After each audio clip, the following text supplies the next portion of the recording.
Thank you very much, everyone.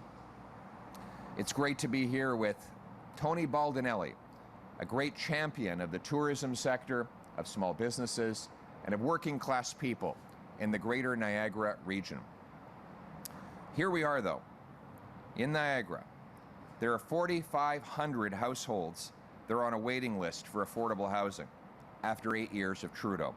After 8 years of Trudeau, an adult looking for an affordable apartment with one bedroom has to wait 21 years. A senior waiting for an affordable apartment has to wait 12 years. And let's be honest, that senior might not actually live that long. A family looking for a 4-bedroom housing unit has to wait 8 years. What are they supposed to do with their 3 children in that time? Now, Justin Trudeau likes to blame everyone but himself, but housing was affordable when he took office 8 years ago. It was half of what it is now. Housing costs under Trudeau have doubled. And it is not a global phenomenon. It is unique to Canada. For example, here we are in Niagara. I'll give you just one example. It costs $550,000 Canadian for a tiny little shack located at 3047 St. Patrick's Avenue. You can go check it out yourself. $550,000. On the American side, 15 minutes away, you can get a big, beautiful, multi-level with a garage and a big lot for $217,000 Canadian. Why is it that you pay twice as much for a quarter of the home on the Canadian side of the border, only 15 minutes apart?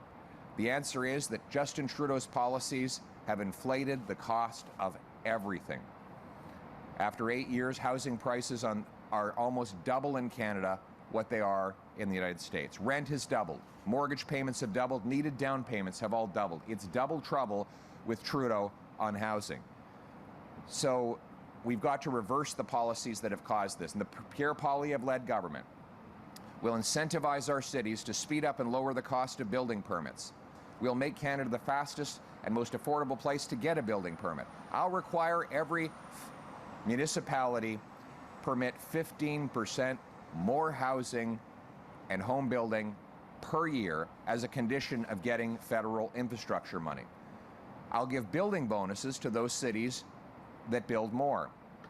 I'll require every federally funded transit station be permitted for sky-rise apartments so that our young people and seniors can live right next to the bus or train. And I'll sell off 6,000 federal buildings and thousands of acres of surplus federal land to build, build, build, build. We're going to bring homes people can afford. After 8 years of Trudeau, people can't afford their groceries. We see again, grocery prices up 10% year over year.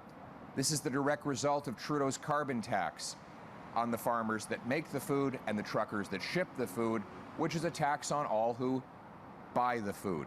A Poilievre government will axe the tax to lower gas, heat, and grocery bills. We'll cap government spending to balance the budget and bring down inflation and interest rates. And finally, we'll bring home safety. After 8 years of Trudeau, crime is raging in our streets. Tragically, we saw a young mother hit by a stray bullet from the gun of a repeat offender who had violated 16 probation orders, and yet under Trudeau's catch and release system, he was free to go kill another person. We need to end catch and release and bring jail, not bail, for repeat violent offenders.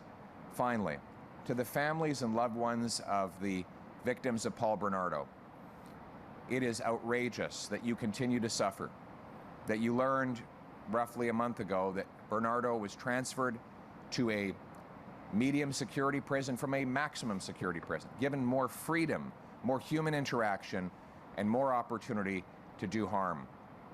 You deserve to have this chapter behind you, but Trudeau forces you to relive it each and every day. Trudeau's law, C-83, requires the public servants put prisoners in the least restrictive conditions, including mass murderers like Bernardo.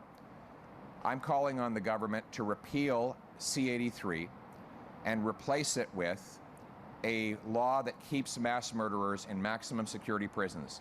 And I'm very pleased that Tony Baldinelli has introduced a bill to require mass murderers stay in maximum security prison. All Trudeau has to do is pass it to put Bernardo back in a max security prison where he should live out every last miserable day of his life. It's common sense. Let's bring homes people can afford. Let's bring food and other essentials that people can buy. Let's bring powerful paychecks, and let's bring home safety to our people. Thank you very much.